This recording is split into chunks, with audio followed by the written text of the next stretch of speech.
Olá, boa noite. Sejam todos muito bem-vindos ao canal Embarque Imediato, trazendo as últimas notícias do mundo rodoviário.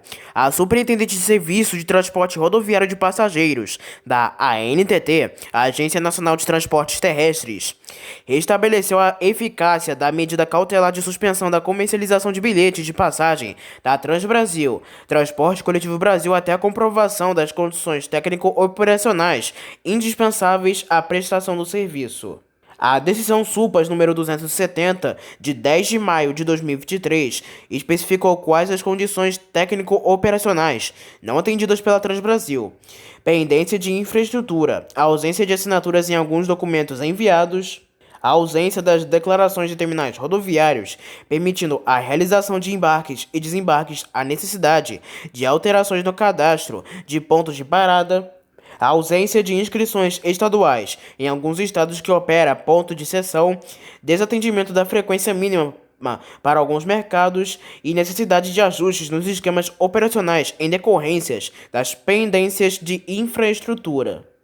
16 linhas e serviços ficam afetadas pela suspensão.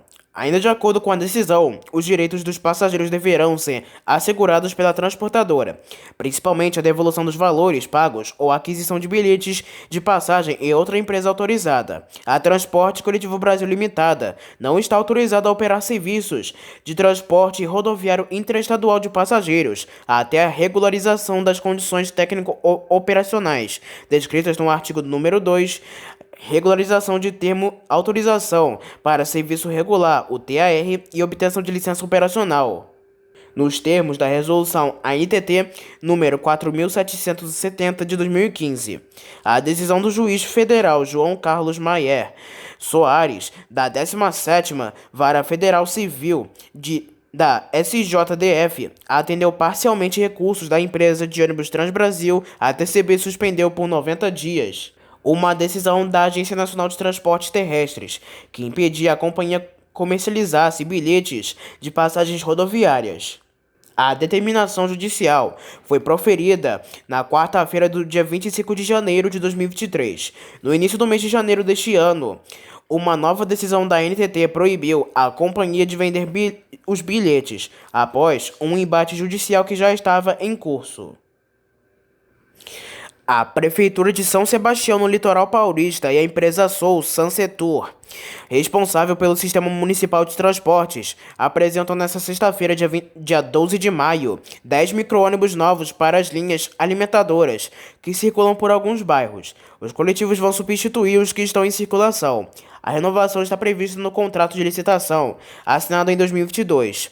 As linhas alimentadoras são Topolândia Centro, Escolinha Jaraguá, Morro do Abrigo Centro, Maresias, PCO Maresias, Cascalho, Camburi, Circular Barra do Sarri, Baleia Verde, Boracéia, Jacuiri, Cascalho, Jacuiri, e também tem as rotas cênicas Barra do Una a Jacuiri e Barra do Sarri a Camburizinho.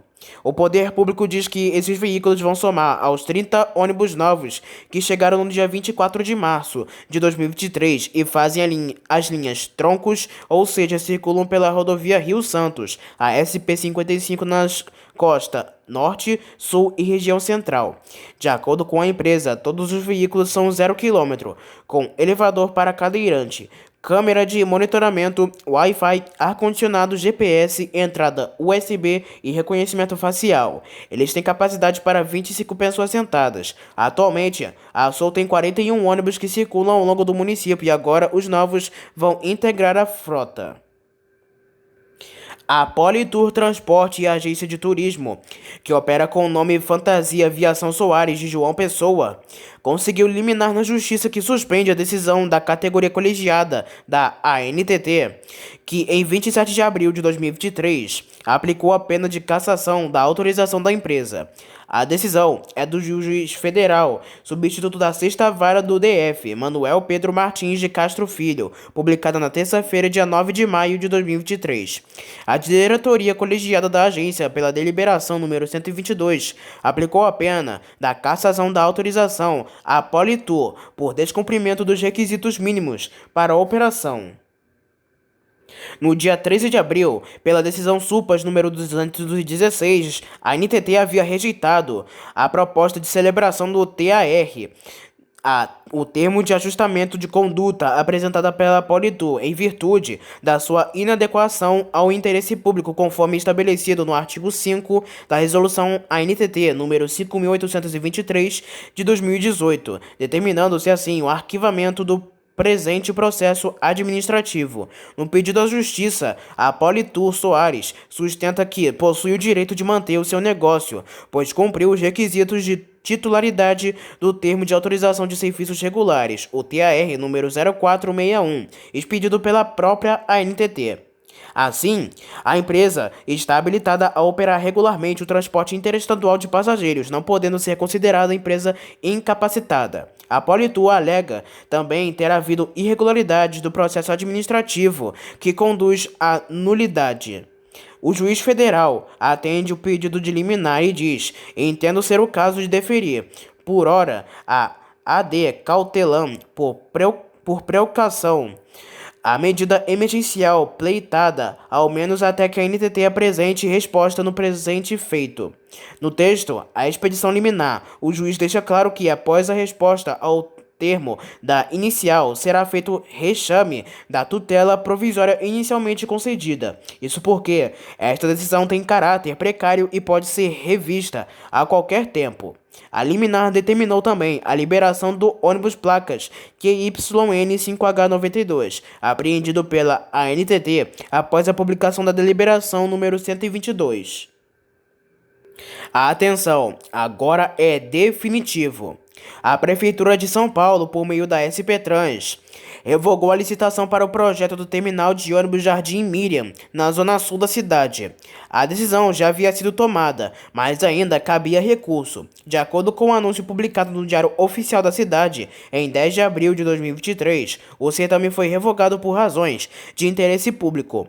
O consórcio GPO Prime, formado pelas empresas GPO Sistran Engenharia e Prime Engenharia e Comércio, venceu a concorrência diante da revogação e entrou com recurso no prazo. Nesta sexta-feira, dia 12 de maio, a SP Trans publicou a decisão final, rejeitou o recurso do consórcio GPO e ratificou, assim, a revogação da licitação do terminal de ônibus Jardim Miriam. Conforme publicado pela SP Trans em 25 de novembro de 2022, o consórcio GPO Prime venceu o certame pelo valor global de 2,1 milhões de reais. Nesta última terça-feira, rodou em várias redes sociais as imagens de um curioso micro-ônibus, que chama a atenção por ter todas as características da geração 8 da Marco Polo. O modelo é fabricado pela fabricante de carrocerias Ex-Inecar de Cuenca, no Equador. O veículo, que aparece nas imagens, foi comercializado para a prefeitura da pequena cidade de Girón, província equatoriana de Azuaí. Em post da própria prefeitura de Girón, o órgão informa que a unidade teria custado $69.625,69, cerca de R$348 mil. Possui capacidade para transportar 25 passageiros e que será responsável pelo transporte escolar municipal.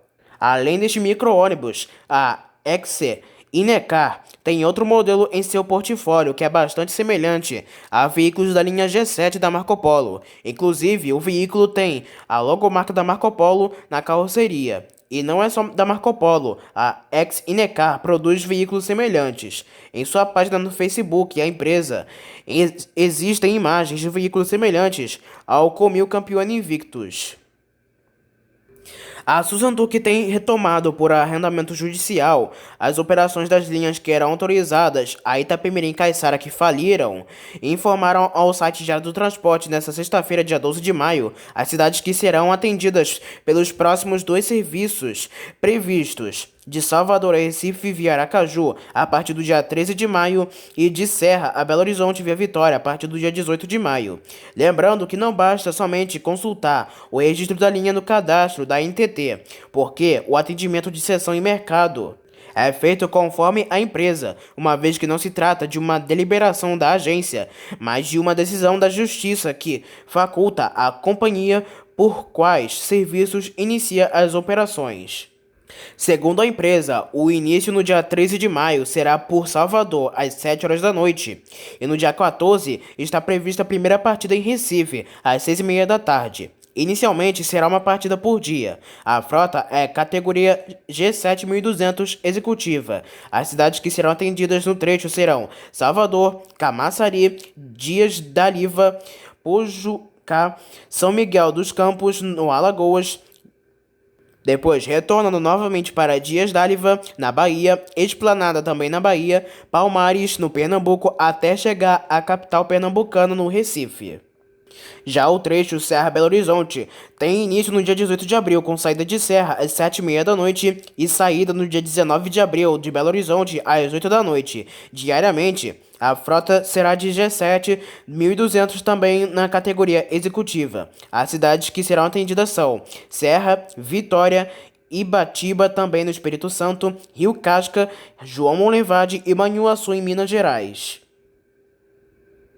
Após decisão do Tribunal de Justiça do Ceará, o TJCE, divulgado nesta sexta-feira, a concessionária Viação São José foi condenada a pagar uma indenização moral no valor de R$ 370 mil para 7 filhos que sofreram o falecimento da mãe, de 87 anos, em um acidente entre um coletivo e um caminhão em Fortaleza, no Ceará, em 2019. Na época, um homem teve o braço decepado e 3 pessoas ficaram feridas, dentre elas um bebê de 2 meses, na colisão que ocorreu na Avenida Godofredo Maciel, no bairro Modumbim. O laudo pericial apontou que o motorista do ônibus foi o responsável pelo acidente com o caminhão, este que estava estacionado. No dia em questão, a idosa e sua filha estavam indo para o centro da cidade para comprar produtos, com o intuito de revendê-los no comércio da família. A aviação serrana deverá indenizar uma passageira devido a um acidente com um de seus ônibus. A decisão do juiz da 6ª Vara Civil de Serra, do Espírito Santo, alega que a cliente sofreu uma queda dentro do ônibus devido à freada brusca do motorista. Segundo o processo, a requerente foi socorrida pelo motorista para um hospital, sofreu lesões nos joelhos. Foi exposto também que, em decorrência do incidente, a autora desenvolveu condropatia patelar, uma doença que afeta a cartilagem que reveste o osso móvel localizado na frente do joelho, causando dores, o que fez com que ela não conseguisse mais frequentar as aulas e perdesse uma bolsa escolar em outro estado. Em contraposição, a defesa disse que não é possível que a porta tenha sido aberta com o veículo em movimento, pois há um dispositivo de segurança chamado Anjo da Guarda, que impede tal situação. Contudo, a ré não rebateu a alegação de que nem todos os ônibus dispõem desse dispositivo. Diante do exposto, o magistrado julgou como procedente a narrativa apresentada pela requerente, condenando a requerida ao pagamento de R$ 5 mil, referente aos danos morais sofridos. Entretanto, atrelado ao fato de que a prova pericial apontou que o quadro clínico da passageira está relacionado a alterações estruturais congênitas de seu joelho e não ao acidente, o juiz negou o pedido de indenização por danos materiais. Termina neste sábado, dia 13 de maio de 2023, a atuação dos cobradores dentro dos ônibus do transporte público de Curitiba, no Paraná. Os profissionais, de maneira gradual em 5 anos, vinham perdendo espaço para o uso de novas tecnologias. Os últimos coletivos que contavam com estes trabalhadores eram os interbairros 4, 5 e 6, que, assim como as demais linhas, passam a ter pagamento exclusivo por cartão eletrônico. A maior parte dos cobradores passou a atuar em outras funções após processo de readequação e capacitação. O processo da retirada dos cobradores começou de fato em 2018, há 5 anos atrás, quando foi aprovado projeto de lei para tornar a cobrança digital como um método único de pagamento no embarque nos veículos. Nos processos de requalificação dos profissionais, parte deles passa a atuar como motorista, conforme essas vagas são disponibilizadas dentro da empresa. E antes de encerrar, uma última notícia. As empresas de ônibus de Campina Grande, na Paraíba, pediram nesta sexta-feira, dia 12 de maio, reajuste de 95 centavos na tarifa municipal. Se depender das viações, o valor hoje de R$ 3,75 passaria para R$ 4,70. Mas não é isso que deve ocorrer. A prefeitura, por sua vez, propôs o valor de R$ 4,10, 35 centavos a mais que a tarifa atual. O valor será definido na segunda-feira, dia 15 de maio, quando ocorre mais um encontro do Conselho Municipal de Transporte Público. Não há reajuste na tarifa há 3 anos e não estão descartados mais subsídios ao sistema, como em 2019, quando a tarifa foi de R$ 3,90, mas depois do aporte baixou para R$ 3,75. O Conselho inicialmente aprovou o valor de R$ 4,10 proposto pela Prefeitura. Então essas foram as últimas notícias e informações do mundo rodoviário. Não se esqueçam que em breve traremos mais notícias e informações somente aqui para você. Espero que tenham gostado do vídeo, uma boa noite para todos e até a próxima!